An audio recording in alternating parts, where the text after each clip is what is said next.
എൻ്റെ കഥ ഒരു നുണക്കഥ നിങ്ങളുടെ സ്വന്തം ചാനലിലേക്ക് സ്വാഗതം. എനിക്കിന്ന് ഒരു പ്രധാനപ്പെട്ട കാര്യം പറയാനുണ്ട് കേട്ടോ നിങ്ങളോട്. എന്താണെന്നോ, നിങ്ങളെപ്പോഴും തെറ്റിദ്ധരിക്കപ്പെടുന്ന ഒരു വ്യക്തിയാണോ? മറ്റുള്ളവരുടെ ആ തെറ്റിദ്ധാരണകളെ തിരുത്താൻ എപ്പോഴും ഞാൻ എന്തുകൊണ്ട് അങ്ങനെ ചെയ്തു എന്ന് എക്സ്പ്ലെയിൻ ചെയ്യാൻ ശ്രമിക്കാറുള്ള ഒരു വ്യക്തിയാണോ നിങ്ങൾ? എങ്കിൽ ഈ വീഡിയോ നിങ്ങൾക്കുള്ളതാണ് കേട്ടോ. ആദ്യമേ തന്നെ പറയട്ടെ, സ്റ്റോപ്പ് ദിസ്. കാരണം പറയാം.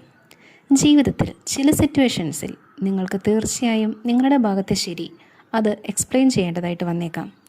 പക്ഷേ സ്ഥിരമായി ചിലരോട് നിങ്ങളെ തന്നെ വിശദീകരിക്കാനും നിങ്ങൾ അവർക്ക് തിന്മയൊന്നും നടക്കാൻ ആഗ്രഹിച്ചില്ലെന്നും അല്ലെങ്കിൽ ഏതെങ്കിലും ഒരു പിഴവോ കുറവോ സംഭവിച്ചു പോയെങ്കിൽ തന്നെ അത് മനഃപൂർവ്വമല്ലെന്നും നിവൃത്തികേട് കൊണ്ടോ സാഹചര്യങ്ങൾ കൊണ്ടോ ആണെന്നും അങ്ങനെയൊക്കെ ആരോടെങ്കിലും സ്ഥിരമായി നിങ്ങളെ തന്നെ മനസ്സിലാക്കിച്ചു കൊടുക്കേണ്ട ഗതികേടിലാണോ നിങ്ങൾ?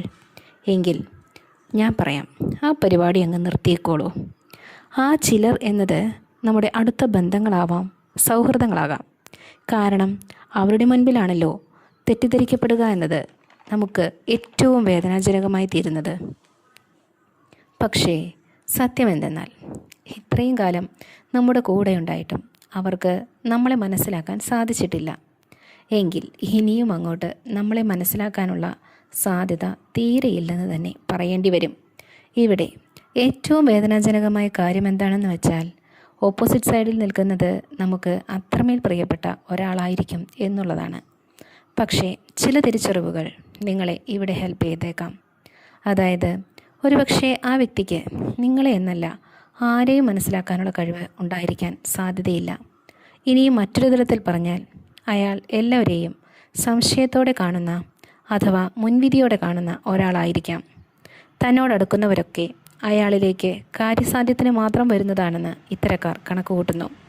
ഇത്തരത്തിലുള്ള ഒരാളാണ് നിങ്ങളുടെ ക്ലോസ് സർക്കിളിലുള്ളതെങ്കിൽ നിങ്ങളെ തന്നെ എക്സ്പ്ലെയിൻ ചെയ്ത് നിങ്ങളുടെ ജീവിതത്തിൻ്റെ 3/4 പങ്കും നിങ്ങൾ വേസ്റ്റ് ചെയ്യേണ്ടതായിട്ട് വരും. ഓർക്കണം കേട്ടോ, ജീവിതം ഒന്നേ ഉള്ളൂ, അത് നിങ്ങൾക്കായാലും അവർക്കായാലും. സോ ഇതിനെന്താണ് പരിഹാരം? ഒന്ന് മാത്രമേ ഉള്ളൂ. ഈ റിയാലിറ്റിയെ അങ്ങ് ആക്സെപ്റ്റ് ചെയ്യുക. എന്നിട്ട് എക്സ്പ്ലെയിൻ ചെയ്യുന്നത് നിർത്തിവെക്കുക.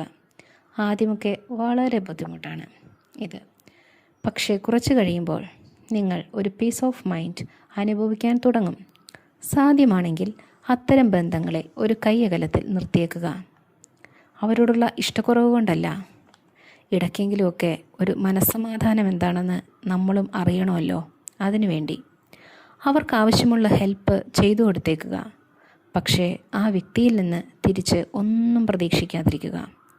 ഓരോ തവണയും ഇത്തരത്തിലുള്ള വ്യക്തികൾ വീണ്ടും തെറ്റിദ്ധാരണകളൊക്കെ മാറി സൗഹൃദം കാണിക്കുമ്പോൾ നമ്മൾ വിചാരിക്കും, ഓക്കെ ഇപ്പോൾ സെറ്റായി, നമ്മൾ മനസ്സിലാക്കിയല്ലോ എന്ന്. നമ്മുടെ ഉള്ളിൽ ഒത്തിരി സന്തോഷം അനുഭവപ്പെടുകയും ചെയ്യും.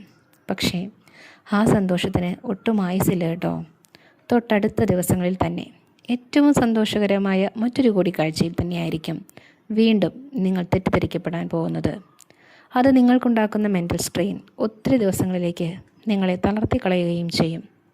റിപ്പീറ്റഡ്ലി ഈ ഒരു അവസ്ഥയിലൂടെയാണ് നിങ്ങൾ കടന്നു പോകുന്നതെങ്കിൽ എത്രയും വേഗം ഈ സത്യം തിരിച്ചറിഞ്ഞ് നിങ്ങളുടെ തന്നെ മനസ്സമാധാനം വീണ്ടെടുക്കാൻ ശ്രമിക്കുക. അപ്പോൾ അടുത്ത ഒരു ടോപ്പിക്കുമായി നമുക്ക് വീണ്ടും കാണാം. വീഡിയോ ഇഷ്ടമായാൽ സബ്സ്ക്രൈബ് ചെയ്യാനും കമൻറ്റ് ചെയ്യാനും ഒക്കെ മറക്കരുത് കേട്ടോ. അപ്പോൾ വീണ്ടും സന്ധിക്കും വരേക്കും വണക്കം.